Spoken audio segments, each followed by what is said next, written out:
Fujitora, Green Bull, Kizaru, Akainu, and Kuzan, who's not really an admiral, but we'll still keep for the sake of this conversation. What is going on, you beautiful humans? New World Theory here to bring you guys a little bit more of an in-depth discussion on my top 30 list and where and why I had the admirals ranked where they were. Shout out, of course, to Brother Brago, who was gracious enough to invite a newbie like myself onto the top 30. So if you have not got the chance to view that, go ahead and do that before you view this. Now, some people poked fun at my list, but I'm glad I could say at the very least mine wasn't voted the worst.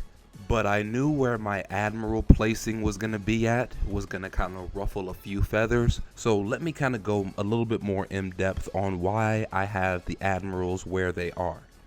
I have Fujitora at the bottom, and not by much. I don't really think most people care about Fujitora or Green Bull. I think they kind of have them interchangeable. But I do think that Green Bull is probably a little bit stronger than Fujitora, especially given that he at least has one extra sense than Fujitora does. I think when Oda introduced Green Bull, the community kind of took him bowing out to battling Shanks kind of as a negative hit towards him.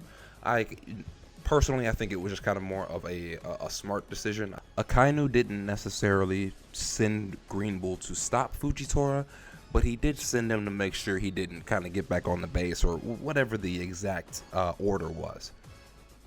Now, for any Fujitora lovers, there is a small caveat at the end, so this may kind of help balance out my placing of him. But moving on to the main three, or the more important three, I think most people were surprised when I had Kizaru over both Kuzan and Akainu. Now, here's why, and I'm going to make it short and sweet. I honestly wanted to put Kuzan over Aokiji, but in reality, Kuzan's just more of a favorite character for me than he is probably stronger than Akainu. But I do kind of hold the reserves that Akainu did not win by that large of a margin, or by as big of a margin that most of the community feels like he may have. In fact, I feel like, wherever the stalemate lied, Kuzan or Aokiji benefited from the stalemate just as much as Akainu did. But anyway, that's neither here nor there. The reason why I have them right next to each other and below Kizaru is because they are polar opposites, or they are like the perfect matchup for each other, which is why the fight went so long. Because not only, of course, did they have the same, I guess, roundabout power levels, but because their devil fruits directly kind of thwarted each other, But Kizaru's a different breed. Not only did, you may count this or not, but not only is he always the first to battle. If you notice, Kizaru is always the one fighting.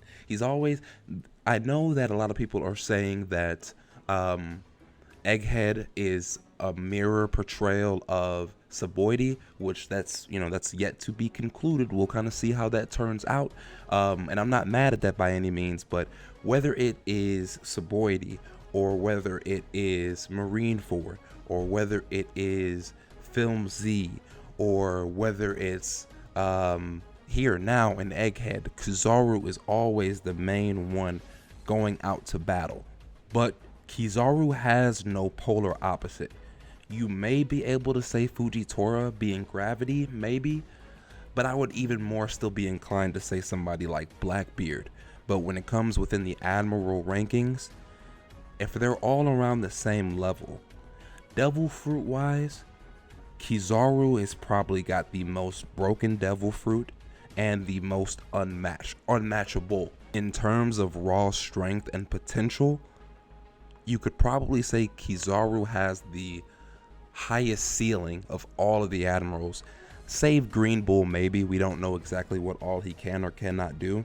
I know Kuzan is not Kuzan, but Akainu is a fan favorite as well, and of course he can technically make islands, with hardened lava, molten rock, whatever.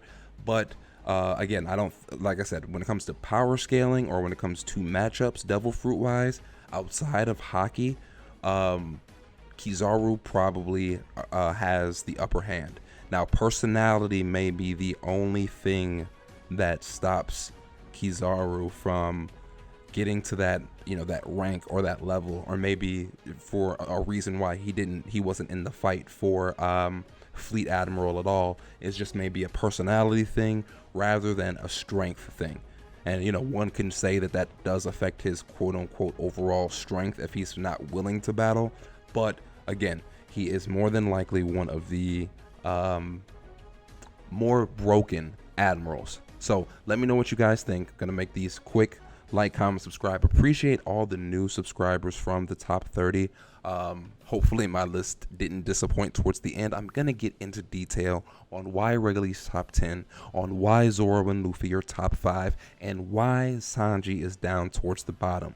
But let me know what else you guys want to hear. We may start doing live streams if anybody would be interested in joining those. So let me know what you guys think. Like, comment, subscribe. Once again, as usual, this is New World, signing off.